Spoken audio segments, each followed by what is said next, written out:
Hello, thanks for joining me for another video. Today we're going to be making this cute little Sleepy Thankful card with that adorable little sleepy fox on it. I'm going to be using a stamp set from Photoplay. This is from their Fall Breeze collection. It does have that adorable little fox along with a cute pumpkin and some fun sentiments that we're going to be using. So I'm starting out with a piece of 5¼ inch by 4-inch tall whipped cream cardstock. And I'm going to go ahead and get my stamps mounted onto a block so that I can stamp my images first. We're going to be doing some Copic coloring today. So I'm using Memento Tuxedo black ink to actually stamp my images. I've had great luck with this ink with Copic coloring. As long as I let it sit for like 30 seconds before I start coloring, I've never had an issue with it bleeding on me.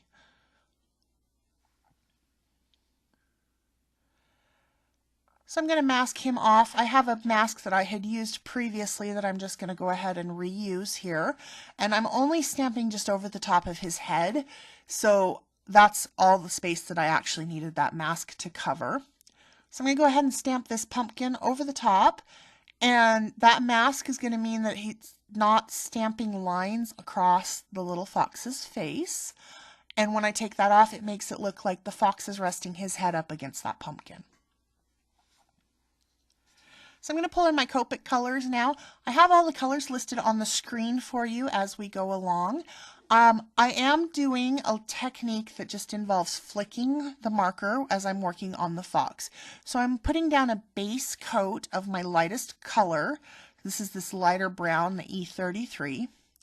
And then I'm going to come in with my E08 and I'm going to flick the color in from the outside edge of the fox, and then any place where there's going to be any shading or dimension, I'm going to flick that color back out. So this is going to give kind of a little bit of a line texture to the fox, so it's going to look like he's got some texture on his fur. So I'm going to continue on the other side of the fox's face with the same process, putting down a base layer of my lightest color, and then I'm going to come in with the E08 and flick in from the outside edge and then flick out from any areas that would be dimensional on his face. Now I'm going in with my darkest brown and I'm starting to flick in any areas that are going to be shadowed on his face. So beneath his nose, coming in from that bottom edge of his face, any place that would actually normally be in shadow, I'm just adding that as a little bit more depth to create that shadow.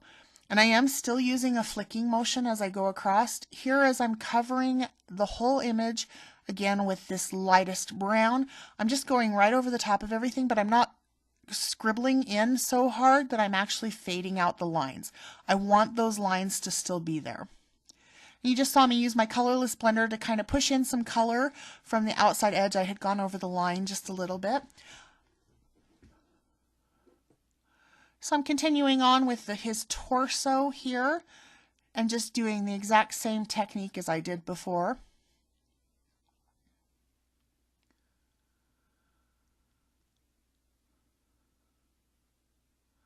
I turn my paper a lot when I'm doing Copic coloring. It helps me to continue emotion with it. For me, I find that when I flick the marker, it works better for me to do it away from myself. Some people have an easier time doing it towards themselves. For me, a lot of the time it's away.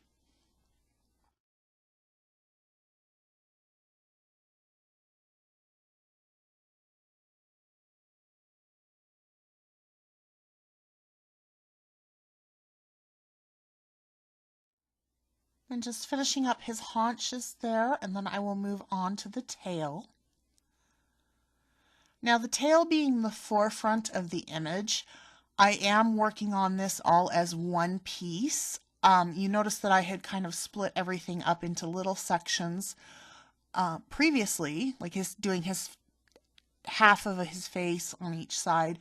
This I want to have be pretty continuous, which is why I'm doing it all in one section.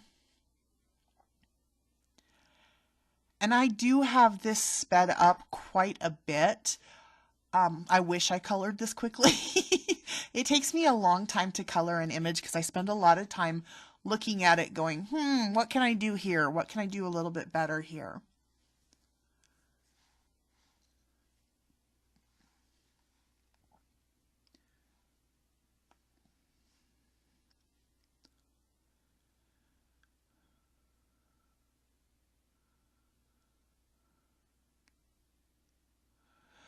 So now I have everything colored. I'm going back in with my darkest two colors, and I'm actually adding a little bit more depth. So I'm adding a little bit more shadow, and then I'm going to go ahead and kind of blend that out again with that mid-tone color.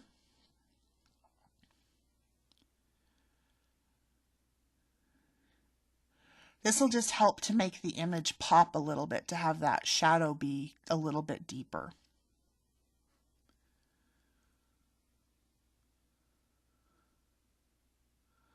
So now I'm taking my colorless blender again, and I'm kind of pushing in on a couple spots. Again, I got a little bit of the ink out of the lines. There's a lot of little tiny, tiny spaces that the fur has on the outside edge of that image. So here I'm adding my E51. It's kind of a creamy color, and I'm just adding that to the tail and to the mouth, all the little facial features. And then I'm coming in with my C3. Now, I don't have any warm grays in my Copic collection right at the moment. So what I'm doing is I'm using that E51 right over the top of that C3 and kind of blending it in. And this helps to warm up that little bit of gray. So I'm just going ahead and basically just dotting in color in the ears. They're so small that you can do that. And I grabbed my colorless blender again. So what I'm doing here is I'm actually using the fact that the colorless blender kind of pushes color around a little bit to my advantage. So I'm drawing short little strokes all over this fox using my colorless blender. Now this doesn't work immediately. It does take a little bit of time to kind of develop in the image, so you kind of have to be aware of where you're actually marking up. But what it does is it pushes the color away in those areas, and it's going to give me that really great fur texture. It's kind of hard to see here in the video, but you'll see it in the photos at the end, that this just made such a huge difference in the look of this little fox because it added so much dimension and texture.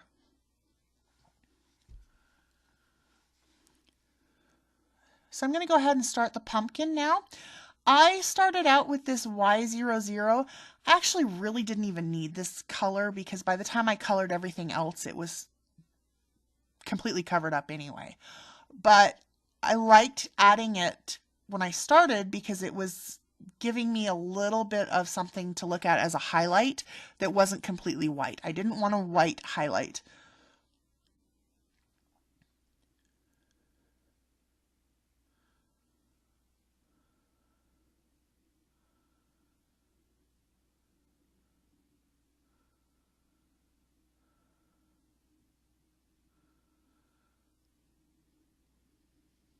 And you can see in the end, I wound up just taking my YR02 and just doing a single stroke across the highlight.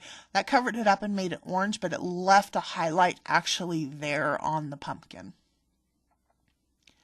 Now I'm going to work on my background. So I'm starting out with BG93, and this is kind of a grayish green color.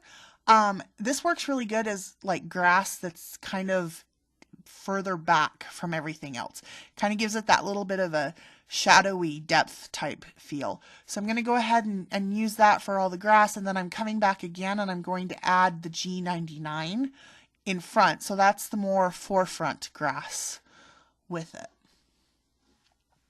And I'm just using a flicking motion again just to create that grass. Then I'm going to come in, I'm going to start adding some dirt down around the bottom of the fox. And when I'm coloring large areas, you can see I kind of turn my marker to the side and I actually use the side of the brush tip to fill in the area. It goes much, much faster and I don't feel like I'm pushing on my tip too much. So just adding some shading underneath the fox here, and then blending everything out to get a nice smooth blend. So I'm blending the edge of that dirt out just a little bit so it kind of fades out a little and isn't quite as full strength on the edges. And then I'm taking my mid-tone brown and I'm kind of just adding a little bit of scribble everywhere.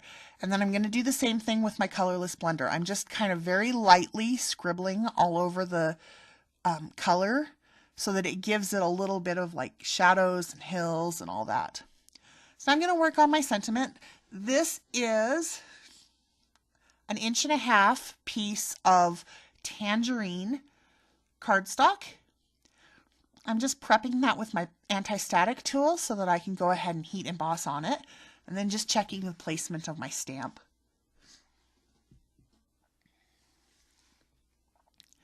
I am stamping this in clear pigment ink, and then I will be embossing it with white embossing powder.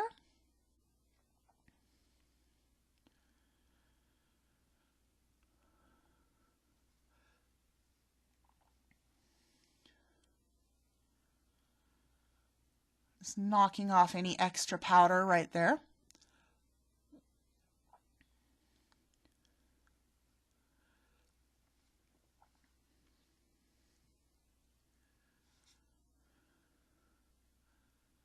And I'm going to get my heat tool nice and warm, and then I'm going to go ahead and start melting the embossing powder.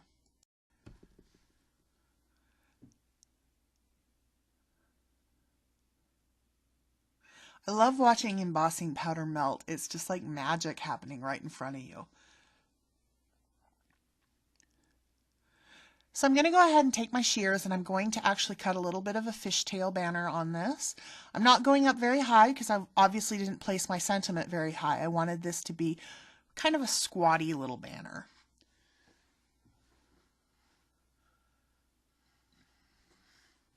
And as I'm placing this, I'm realizing that I really need some texture behind it. So what I'm going to do is I'm going to use the Changing Seasons embossing folder, and I'm putting my card front in there, and I'm going to only partially emboss this background. So I'm going to go ahead and lay my embossing folder on my machine here, and I'm going to start out by going in with my card landscape. And I'm going part way in, and then I'm backing up. So I'm basically going till right about towards the image and then backing up. Then I'm going to set it at an angle and do the same thing. And then I'm going to go ahead and set it once again so I'm coming in pretty much from the top. I'm a little bit of an angle here still. Now I didn't want to have any lines in this. That's why I did 3 different runs through there. I didn't want to have a line left that where the embossing ended. So what I'm doing here is I'm taking the blunt end of my bone folder, and I'm actually pressing the embossing back down. You can still kind of see where it was embossed, but it fades down into the cardstock really nicely by doing that. So now I'm going to go ahead and add some foam squares to the back of my banner and attach that to my card. And once I have that attached, I'm just going to trim off the excess.